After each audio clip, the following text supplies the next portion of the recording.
নমস্কার, good evening. আশা করছি সবাই অনেক ভালো আছো, আমরাও ভালো আছি। আর রথযাত্রার সবাইকে অনেক অনেক শুভেচ্ছা। এই তো তিনজনে তিনটা হেলমেট নিয়ে বেরিয়ে পড়েছি।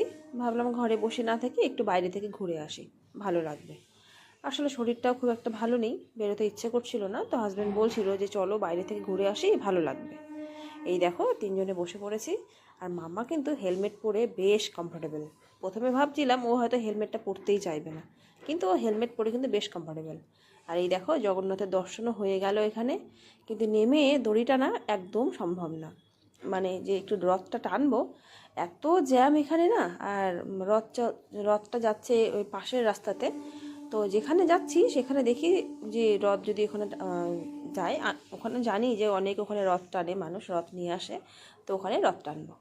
আর রাস্তাতে যেতে এত ভালো লাগছিল, কারণ একদম ফাঁকা ছিল। আর এই তো ঘুরতে ঘুরতে চলে এসেছি দক্ষিণেশ্বর মায়ের কাছে। তো মায়ের কাছে এসে দেখি অনেক ছোট বড় রথ এনেছে, মানুষ রথ টানছে, ভালো লাগছে, ভীষণ ভালো লাগছিল। এখানে একটু রথ টানলাম আর দূর থেকে দাঁড়িয়ে একটু ভিডিও করছি, ভীষণ ভালো লাগছিল। অনেক ছোট বড়, কত ছোট ছোট বাচ্চারা ছোট ছোট সব রথ নিয়ে এসে রথ টানাটানি করছে। আমাদের সেভাবে নিয়ে আসা হয়নি, যে যাই হোক একটু ঘোরাঘুরি করলাম। আর এই জায়গাটাতে না, মানে গঙ্গার ধারে খুব ভালো লাগছিল, এত পাখির কোলাহল। তো এখানে কিছুক্ষণ থেকে চলে যাব বাড়িতে, যেতেও তো অনেকটা সময় লাগবে, রাত লেগে যাবে।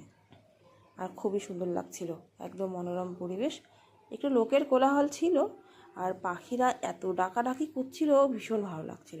আর দক্ষিণেশ্বরের এখানে এসে এখানকার যে ছোলে ভাটুরেটা হয়, সেটা না খেলে হয়, একদমই হয় না।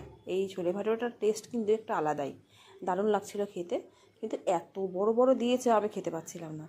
আমি একটা খাবো আর নিধির বাবা একটা খাবে। তো এই তো খাওয়া দাওয়া হয়ে গেছে, এখন চলো বাড়ি যাই। আর যে সেই যাওয়ার সময় যে রথটা দেখলাম, তারা এখন ফিরছে, সবাই নাচানাচি করছিল, বেশ ভালো লাগছিল। আর এই দেখো, এই মায়ের দর্শন করে নাও। তো আজকের মতো এইটুকুই, দেখা হবে নেক্সট ভিডিওতে। তোমরা কিন্তু সবাই খুব ভালো থেকো, হাসি খুশি দেখা হবে নেক্সট একটা ভিডিওতে। ভালো লাগলে একটা লাইক করে দিও।